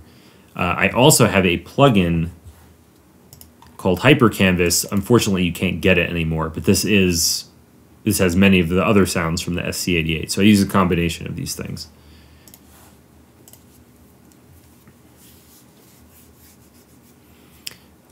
Trying to think of anything else. I mean, these are really the main tools. You can actually get a physical SC88, which is what I initially was going to do for this project, but then I assembled this template and I picked up HyperCanvas when it was previously available, and I figured I could actually get the same sounds but not have to worry about the hassle of hardware.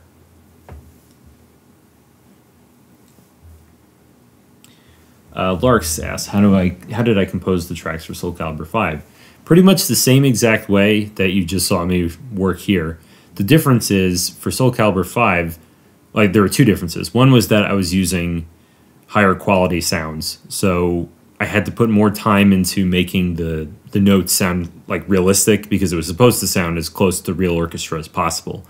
So I had to select the right articulations, mess with the velocities more, and layer different sounds together. So for example, some of the brass tracks, I would have like 3 different sample libraries playing brass. Whereas here, I have my strings patch and I just play it. It's much easier. The other difference was that some of the tracks had live musicians. To actually make that work, I had to arrange it in such a way that it could be played by real musicians and then get sheet music for them. Whereas here, I wrote some like really goofy notes that cannot be played by anybody, but they sound cool. So again, that's a big difference, is making sure for that particular soundtrack that certain things could be played by a live musician and that they had sheet music to read. With regards to regular chords applied to the piano roll and how I work quickly there, a lot of what I have learned over time is that improvisation is really valuable. Being able to play at least well enough to get ideas down. So, for example, if you know music theory, you might know that this is a major chord and this is a minor chord. Here, let me reset my stream real quick. So, right, major, minor. If you have a good sense of, you've taken piano lessons and you've studied a little bit of theory, you can look at the keyboard and then you can switch to a different key easily, like.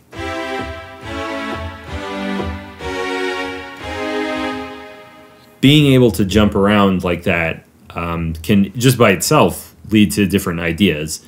Also, being able to understand more extended chords. So for example, in any key, I can look at the keyboard. Here's a major chord. I know how to easily turn that into like a jazzier chord, maybe by making it minor and adding a 7th. And maybe substituting notes. And once you know those shapes, your hands learn them, you can apply that anywhere on the keyboard.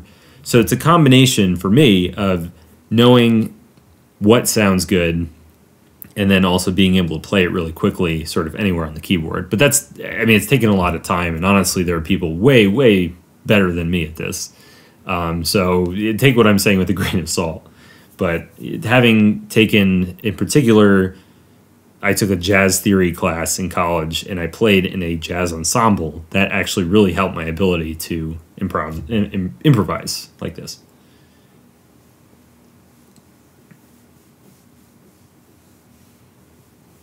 And I mean, insofar as the piano background goes, I took piano lessons. I was 7. I took them until I was 17. But that was all classical piano, like reading sheet music and playing. That didn't translate 100% to writing music. I'd say when I studied a little bit of music theory in college and then played in a jazz fusion ensemble where I had to read like a chord symbol, and then, for example, it might say like A major 7th, which would be this. It would just say the chord and I had to make up what to actually play. So like,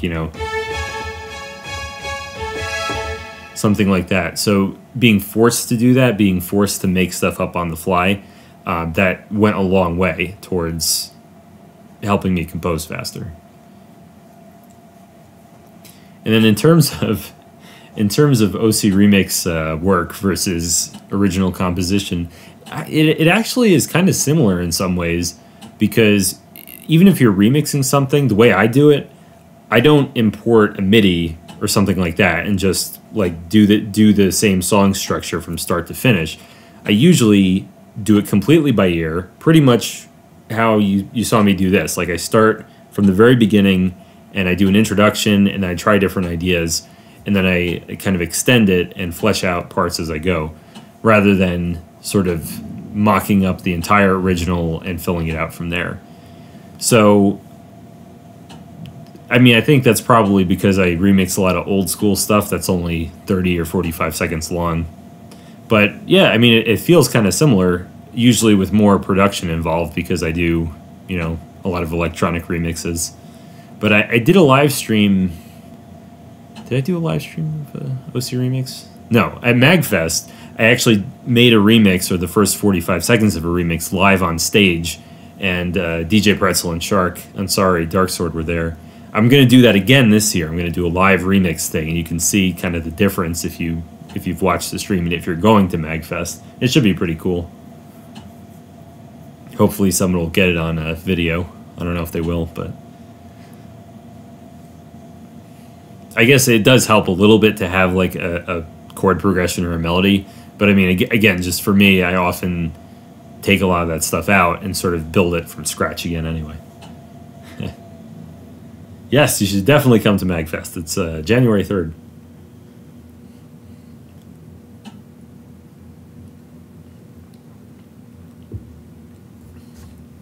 So another question about the everything sitting nicely in the mix and in the reverb space. There are two ways that I'm doing that and working to sort of glue everything together. One way, one second here.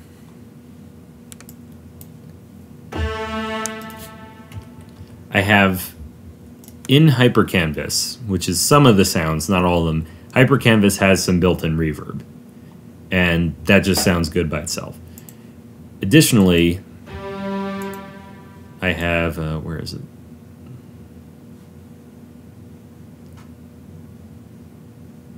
Yeah, I have literally everything going through this reverb right here. And you can see this is actually a very long, washy reverb. It's very wet, so there's almost as much wet signal as dry. It's very long, it's 3.3 seconds. It's a dense and wide space. And the reason I did it that way is because frequently with these like SNES and PS1 era soundtracks, they were just like slathered in reverb. And so when you do that, for everything in the mix, that helps it glue together. But you'll notice the EQ is at 260 hertz, which means I'm not putting reverb on any of the bassy parts. If you put reverb on bass, it can sound very muddy very quickly. So I definitely avoided that. And then in terms of the EQ, there's not a lot special going on. Right now it's being applied to my voice. But I, again, cut out a lot of the low end, and I cut out some of the boomy, like 300 to 500 hertz stuff.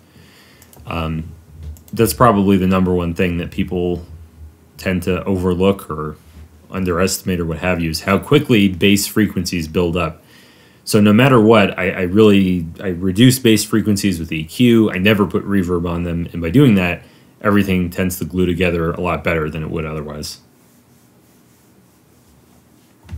Somebody's IMing me. Oh, yes. That's chill. Okay. Let's see. I should probably go in a few minutes, but I'll answer these questions for sure. So, hey, Sad Vader, thank you for joining us. I'll see you later. Get some sleep. And Jeff, do I ever get stuck deciding between two or more different ways to progress a song, and how do I decide what sounds better? That's a really good question, because it didn't happen that much here in this particular track, but with electronic tracks, it happens all the time. Like, I'll write something and I'll do, 8 or 16 bars, and then I might start trying to do the next section, and then I'll decide, like, wait, that actually sounds better for the previous one. The way I decide is usually, this is the nice thing about FL, because FL is pattern-based. I can easily just mute a bunch of patterns or layer in new ones, and then I can kind of switch back and forth between them. I mean, it kind of depends on the project, but I guess I try not to get too attached to anything. Like for my song Across the Ocean, I probably went through like 5 or 6 different iterations of the same section of the song before I hit on something I liked. And I sort of had all the patterns there, and I would mix and match like this drum part with this bass, or this bass with this chord progression. And then eventually I hit on something I liked. And with FL, the fact that it's very modular, that makes that sort of decision process much easier than it might be otherwise. Oh, kitty, no. Get down, kitty.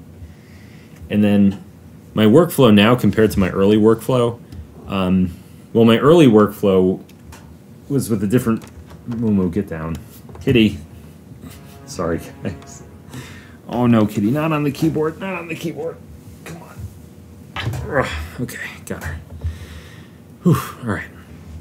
Early on, I used a different program, which was a lot worse.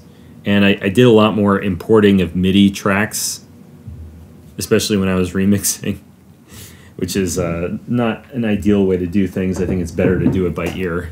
The cat's getting on the keyboard. Kitty.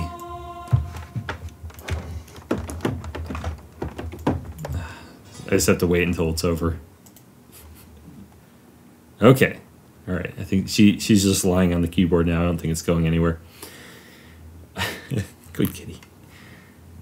So besides the fact that I imported MIDI more, I think early on I didn't improvise as much. So I would kind of use a lot of pre-made patterns like drum loops and things, and I would use the piano roll more, just clicking in notes. And I think it was a lot harder not being able to test my ideas properly beforehand. So even though the general thing, like working from start to finish, and you can see I didn't do like a separate mixing and mastering phase. I do that as I go. That has always been the case. I've never liked to do a separate mixing and mastering stage. I think my ability to improvise better now, and also to do stuff on the fly as opposed to importing patterns, that has definitely changed. Oh, kitty. You can probably hear her. She's purring like a foot away. So cute. Kitty. She went to the vet today. She's hilarious. It's my cat Mumu. She howls the entire way anytime she's in a car. And then once she got to the vet, she was so happy. She couldn't care less. She was sitting there. She got shots. She like didn't even move. She was just rolling around being cute. And then as soon as she was back in the car, it was like being in a portal to hell. It's hilarious. Meanwhile, our other cat hates both parts. He like spits and hisses at the vet. But Mumu is a good kitty. Aren't you, Mumu? Yes, you are. Okay, anyway. I've been on for 2.5 hours, so I should log off and spend some time with Jill.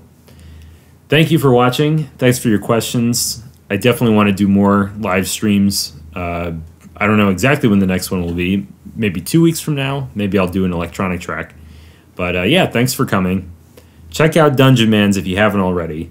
For sure. It's going to be great. You can download, I believe, an old version at the moment, but much has changed. And this live stream and the previous one will be on my YouTube channel within the next 24 hours if you want to go back and catch stuff that you missed.